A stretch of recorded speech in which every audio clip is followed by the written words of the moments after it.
Buenas noches. Continuando con la lectura de la apología de Sócrates, que es su defensa respecto a las acusaciones que realiza el gobierno ateniense, principalmente por pervertir a los jóvenes en este sentido de traer ideas totalmente revolucionarias en la hegemonía ateniense, pues Sócrates va a darle continuidad a esta defensa.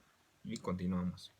Acerca de las acusaciones que me hicieron los primeros acusadores, aquí como tal, Sócrates ya termina su discurso preliminar y nos dice que pues va a atender como tal las acusaciones inmediatas, que son principalmente la del poeta, el orador y el sabio, ¿no?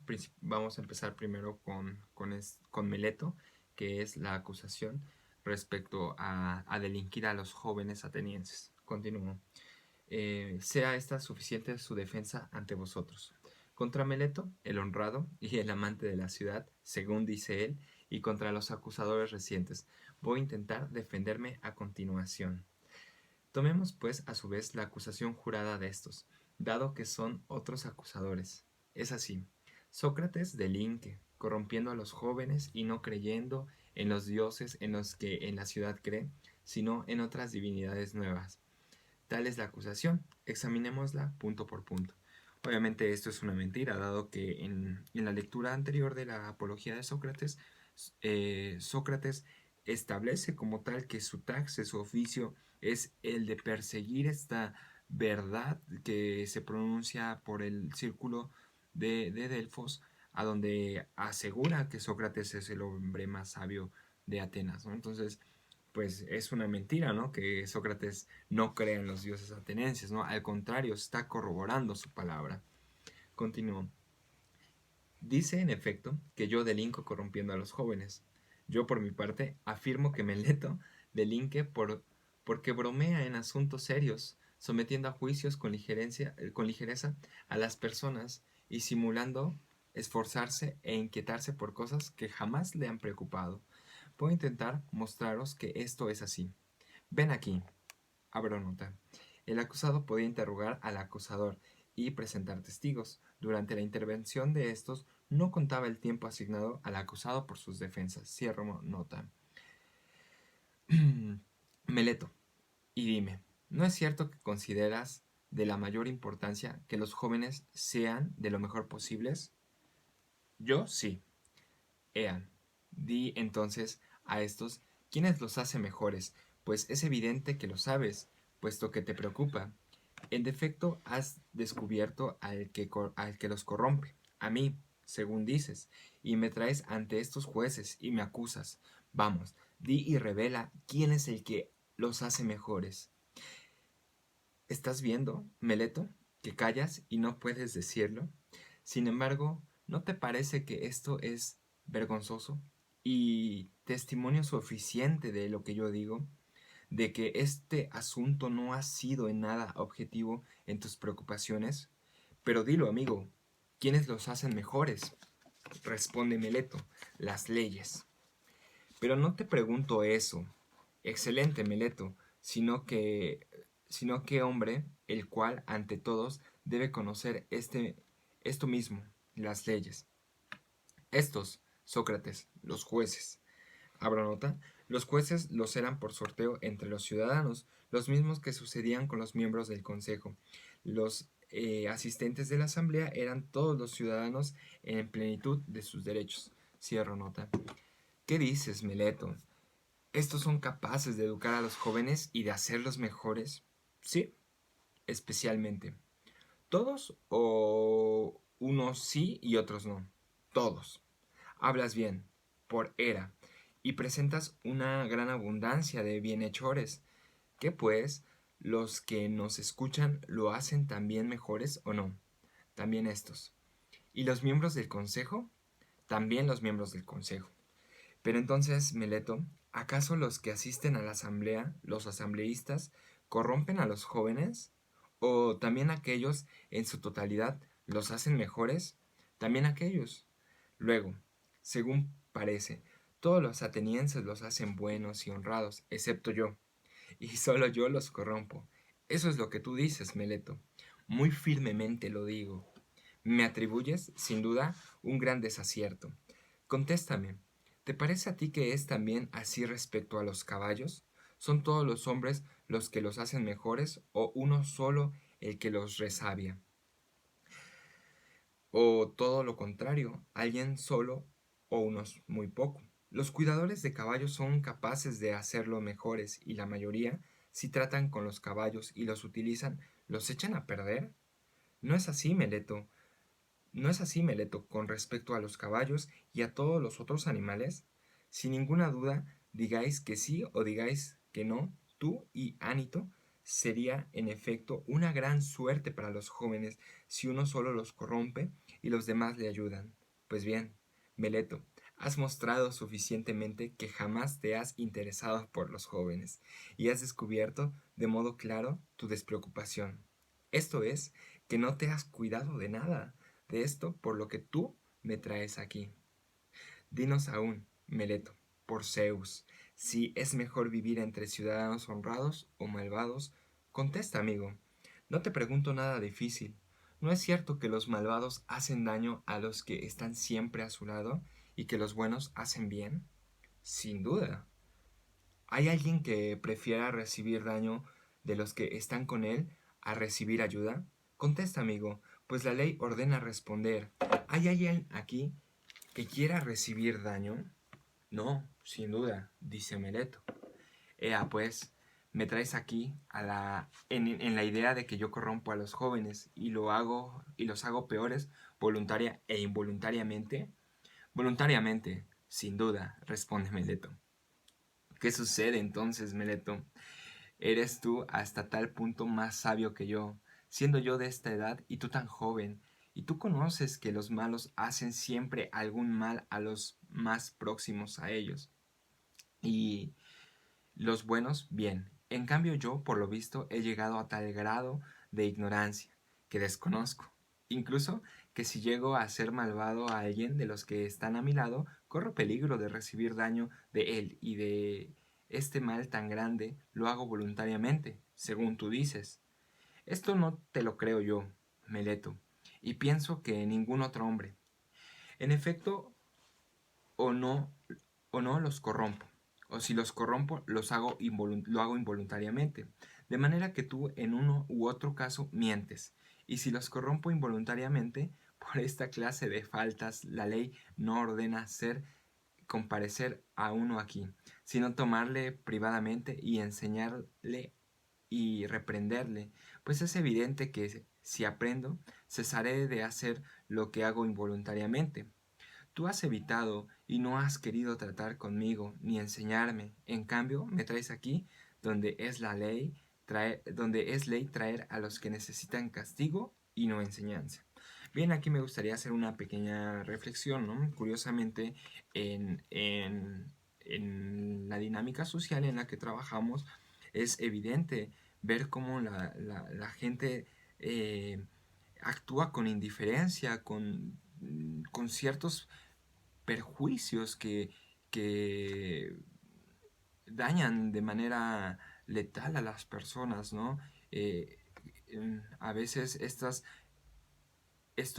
acciones negativas por parte de terceros parecen ser de manera intencional, ¿no? Sin embargo, a veces es mero desconocimiento, mera falta de información, ¿no? La ignorancia la que nos lleva a actuar, pero esa acción es involuntaria. Sin embargo, los demás lo sentencian. Entonces, lo importante y una reflexión que podremos hacer aquí respecto a este discurso que está, bueno, a este interrogatorio que le está haciendo Sócrates a Meleto es el no actuar, perdón, no sentenciar a las personas por sus acciones, ¿no? Sino comprender que quizá sea la falta de información, la propia ignorancia, la que esté gobernando y entonces como deber es ayudar, ¿no? Porque ese es el sentido de la justicia en cuanto a la respuesta de una necesidad colectiva. Continúo. Pues bien, atenienses, ya es evidente lo que yo decía, que Meleto no ha preocupado jamás por estas cosas, ni poco ni mucho. Veamos, sin embargo, dinos, ¿cómo dices que yo corrompo a los jóvenes? ¿No es evidente que, según la acusación que presentaste enseñándoles a creer no en los dioses, en lo que cree la ciudad, sino en otros espíritus nuevos, no dices que los corrompo enseñándoles esto? En efecto, eso digo muy firmemente. Por eso mismo, dioses, Meleto, de los que tratamos, habla, háblanos aún más claramente a mí y a estos hombres. En efecto, yo no puedo llegar a saber si dices que yo enseño a creer que existen algunos dioses. Y entonces yo mismo creo que hay dioses, y no solo enteramente ateo ni delinco en eso, pero no los que la ciudad cree, sino otros. Y es esto lo que me inculpas, que otros, o bien afirmas que yo mismo no creo en absoluto en los dioses, y enseño otros a los demás. Digo eso que no crees en los dioses en absoluto. Oh, sorprendente, Meleto. ¿Para qué dices esas cosas?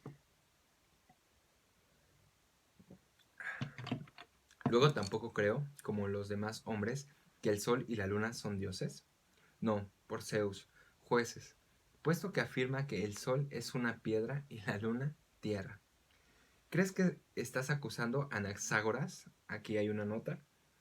La fama de Anaxágoras debía de ser grande, puesto que por estas fechas hacía ya 29 años que había muerto en Lampasco.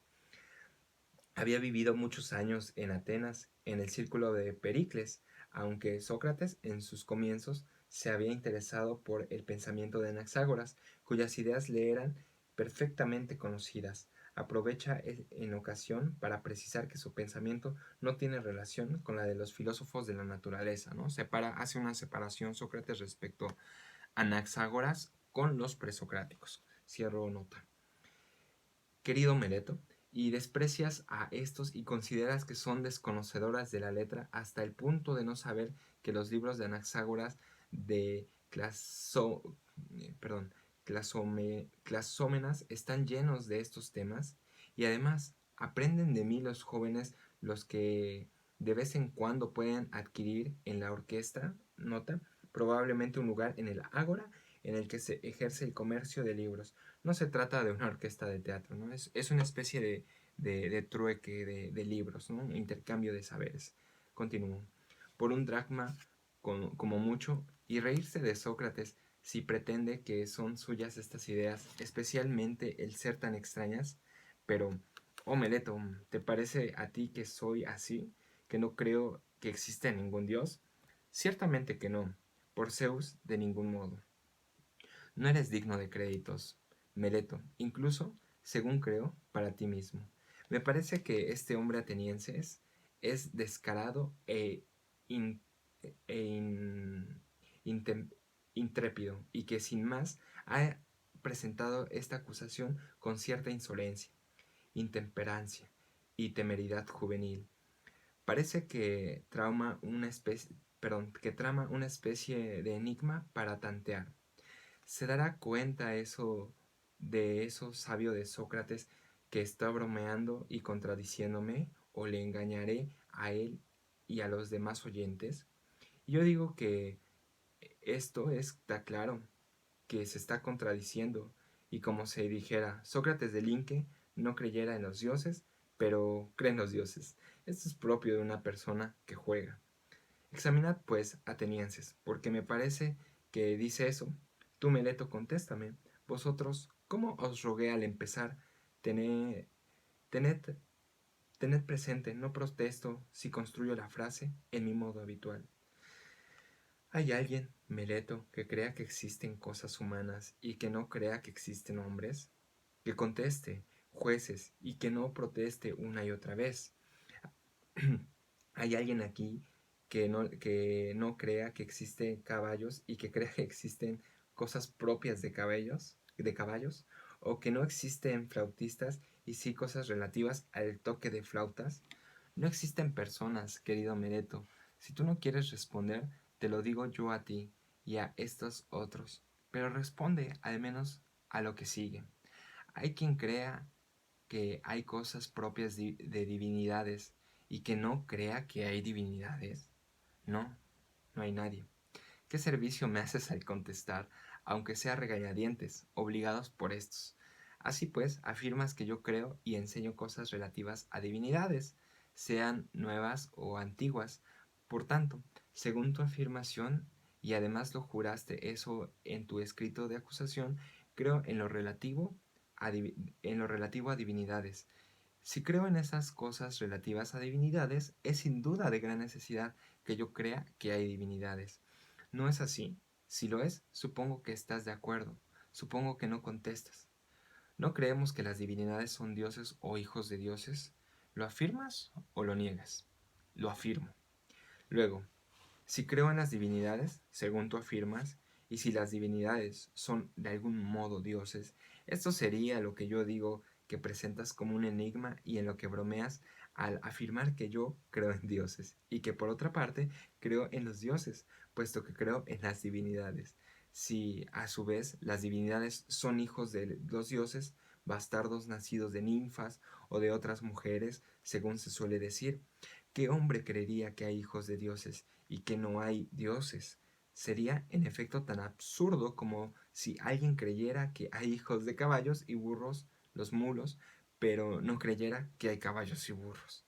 No es posible, Meleto, que hayas presentado esta acusación sin el propósito de ponernos a prueba, o bien por carecer de una imputación real de lo cual puedes acusarme.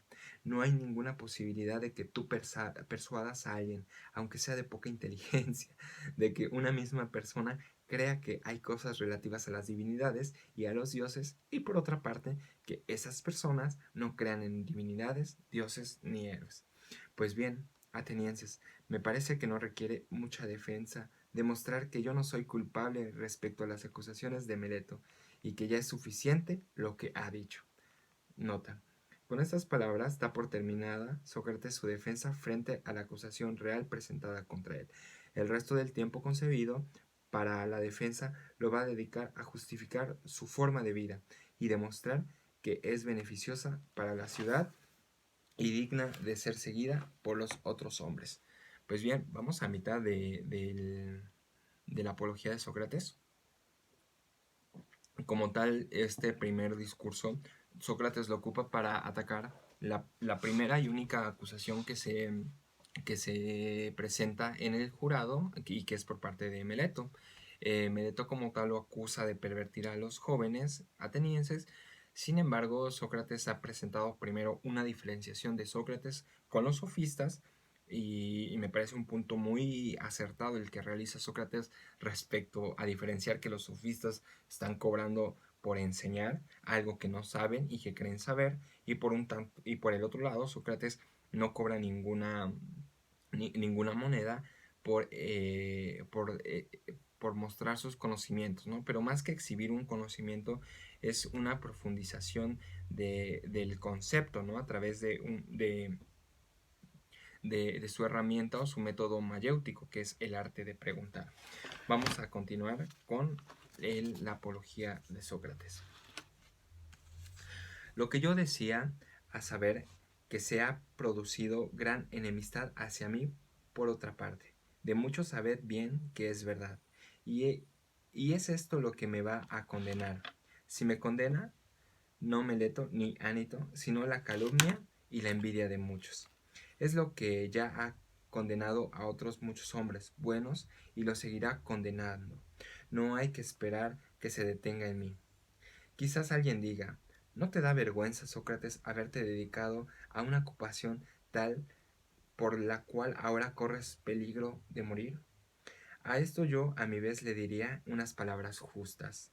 No tienes razón, amigo. Si crees que un hombre que sea de algún provecho ha de tener en cuenta el riesgo de vivir o de morir, sino al examinar solamente, al obrar, si hace cosas justas o injustas y actos propios de un hombre bueno o de un hombre malo, de poco valor serían.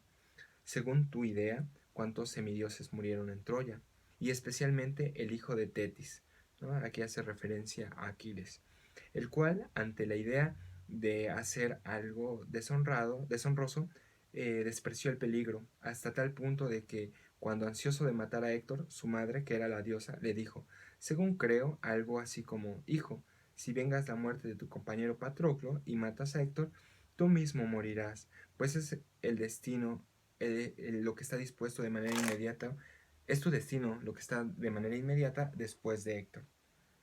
Él, tras oírlo, desdeñó la muerte y el peligro, temiendo mucho más vivir siendo cobarde, sin vengar a los amigos, y dijo: que muera yo enseguida después de haber hecho justicia al culpable, a fin de que no quede yo aquí junto a las cóncavas naves, siendo objeto de risa, inútil peso de la tierra. ¿Crees que pensó en la muerte y en el peligro? ¿No? Lo mismo podríamos recordar el canto a donde Aquiles, curioso por la sabiduría de su madre Tetis, consulta en el río respecto a su asistencia a una de las guerras que, bueno, hasta la fecha se sigue hablando de ello, ¿no? Que es la guerra de Troya, y que está narrada por Odiseo, en donde le pregunta a Aquiles si verdaderamente vale la pena asistir a esta guerra, a la cual Tetis le responde, si no mal recuerdo, que si asiste a esta batalla, perdón, a esta guerra, obtendrá la gloria, pero no regresará a, a su tierra, ¿no? Dándole a entender que pues allá hallará la muerte. Sin embargo, Aquiles se da cuenta que la inmortalidad tiene un mayor peso que la propia vida longeva que pueda llegar a tener, ¿no? En su estadía aquí en la vida. Entonces por eso Aquiles toma la decisión de ir a la guerra de Troya, ¿no? Lo mismo ocurre con Sócrates, ¿no? ¿Qué caso tendría vivir una vida si no está bien vivida, ¿no? Si está dedicada a la incongruencia o la inconsistencia de lo que decimos y nuestro actuar. Continúo. Pues la verdad es lo que yo voy a decir, atenienses. En el puesto en el que uno se coloca, puesto que considero que es el mejor o que es colocado por un superior, allí debe, según creo, permanecer y arriesgarse sin tener en cuenta ni la muerte ni cosas alguna, más que la deshonra. En efecto, atenienses, obraría yo indignamente si al asignarme un puesto los jefes que vosotros elegisteis para mandarme a Potidia. Nota: Potidia, Anfípolis y Delion son batallas en las que luchó Sócrates como Oplita y que tuvieron lugar respectivamente en el 429, 422 y 424, aunque para su presencia en Potidia y Delion hay otros testimonios. La referencia en Anfípolis la encuentra solo aquí. Sócrates tenía a gala no haber abandonado Atenas más que en su servicio de la patria. Anfípolis continuó. Anfípolis y Delion decidí permanecer como otro cualquiera allí, donde ellos me colocaron, y corrí entonces el riesgo de morir, y en cambio ahora, al ordenarme el Dios, según he creído y aceptado que debo vivir filosofando y examinándome a mí mismo y a los demás, abandonara mi puesto por temor a la muerte, a cualquier otra cosa. Sería indigno, y realmente alguien podría con justicia traerme ante el tribunal, diciendo que no creo que hay dioses, por desobedecer al oráculo, temer a la muerte y creerme sabio sin serlo.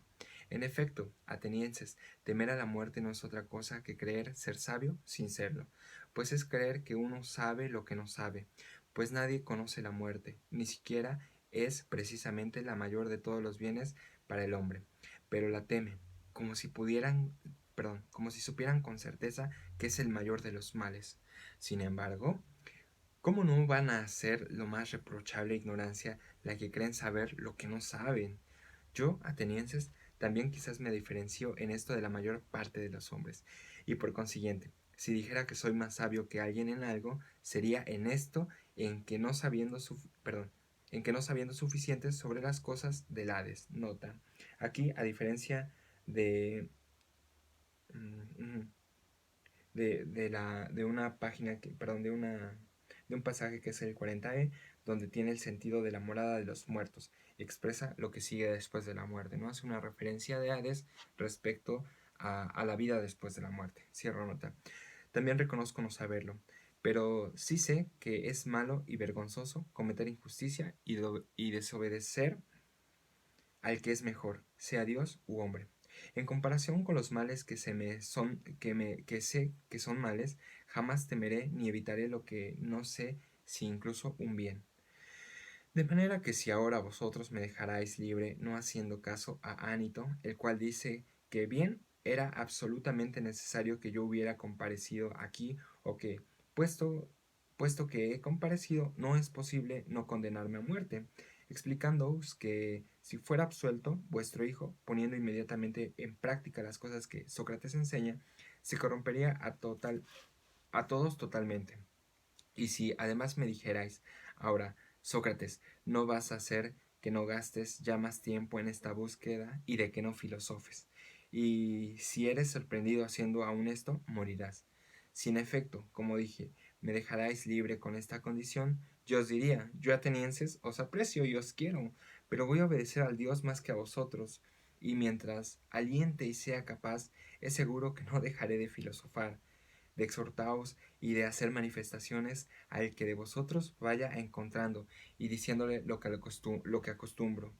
Mi buen amigo, siendo ateniense, de la ciudad más grande y más prestigiada en sabiduría y poder, ¿no te avergüenzas de preocuparte de cómo tendráis las mayores riquezas y la mayor fama y los mayores honores, y en cambio no te preocupas ni interesas por la inteligencia, la verdad, y cómo el alma va a ser, y con tu alma, para que ésta sea la mejor posible?